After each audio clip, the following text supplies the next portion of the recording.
Hi, this is Norman Kochnick on Eyes on Cricket with Norman Kochnick. I'm here today looking through a number of English papers such as The Guardian, The Sun, some of the notable publications both online and in print, and there's some great articles regarding the first test between, of course, India and England.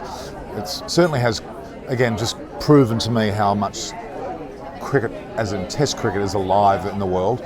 Having gone through the Australia-India Test series where India actually won that amazingly 2-1, it's quite an incredible story to see that the likes of Joe Root and in particular James Anderson have been lauded upon with their efforts in the first test. Obviously Joe Root's double century and even his 40 in the second innings were very significant, having won man of the match. But we can't go past the over that James Anderson bowled, which has been deemed to be the best over by an English bowler in cricketing history for England, which is quite a statement. In fact, not only Joe Root, but a number of the pundits around the world are seeing that over as an amazing one. With an old ball, his first spell, getting that much reverse swing, and with great aplomb, getting through the defences of Shubman Gill when he was on 50, and then on top of that, 2 balls to Rahane that were spellbinding. In fact, the whole over was spellbinding. A tremendous over where 2 leading batsmen of India were certainly taken care of.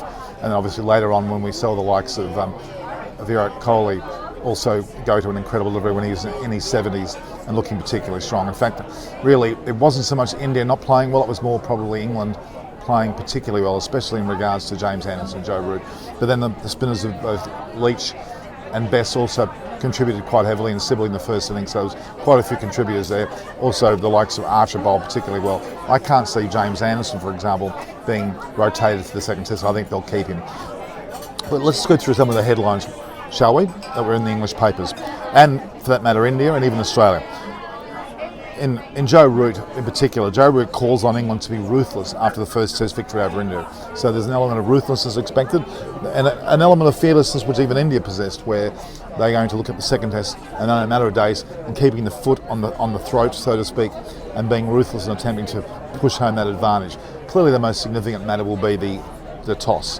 As I discussed last night with the likes of Adam Hollioake and Jeff Thompson and Alan Mullally, the discussion was certainly centred around the winning of the toss in the second test, because if the likes of England go about winning the toss, if Joe Root, if his luck favours him and continues to do so, he wins the toss, and that will put more and more pressure on the Indian bowlers coming into the second test, having only just somewhat recovered from the first. So that's one of the headlines there. Joe Root, this is in The Guardian in England, Joe Root calls on England to be ruthless after the first test victory over India. There's also a lot of discussion around the fact that, of course, Joe Root won the man of the match. A lot of plaudits around that, and also the nature of the defeat being some 227 runs, which was quite significant. And there's a comment here, and this is from, in fact, Fox Sports. Like Federer, like Bradley, the POMS get overly excited after a masterclass that will have the Aussies on edge, and that we're talking about there, the Ashes, which will happen through December and January, and probably around that time, end of this year, 21 into 22. So the Ashes is on, so it's already putting Australia on edge by England's masterclass and the way they defeated India, which is very pertinent. They talk about with a prodigious display of reverse swing bowling on day 5 of the test. The veteran seamen dismissed India batsmen such as Gill and Ajinkya Rahane within 4 balls, while another stunner in between was narrowly turned away by an LBW decision, so it was quite impressive. So in fact, they talk in terms of Anderson's bowl over as being even more, so in fact surpassing Andrew Flintoff's masterclass to Ricky Ponting and Justin Langer back in 2005 Ashes. So that's a significant up for James Anderson. Again, at 38 years old, in the post-game interview, he looked particularly fit still, and he should play the second test. Even though Broad's there as well, he should play the second test and keep that momentum running, in my opinion. Be interesting to see what happens. Also, we have an article here. England have actually set what they call a benchmark for themselves with a monumental victory against India in the first test, which was gushed by Joe Root himself. The fact that he has talked about the benchmark that they've created is a monumental effort, a monumental victory, and the level they've got to continue to attain.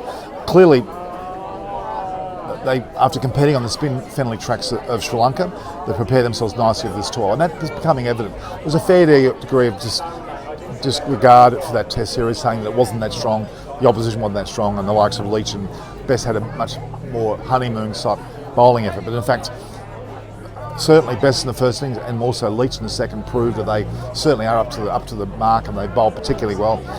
Jeff Thompson made a comment last night that in fact he thought that anyone should have got wickets on that wicket. In fact, that it was a spin-friendly wicket. That's a fair point as well.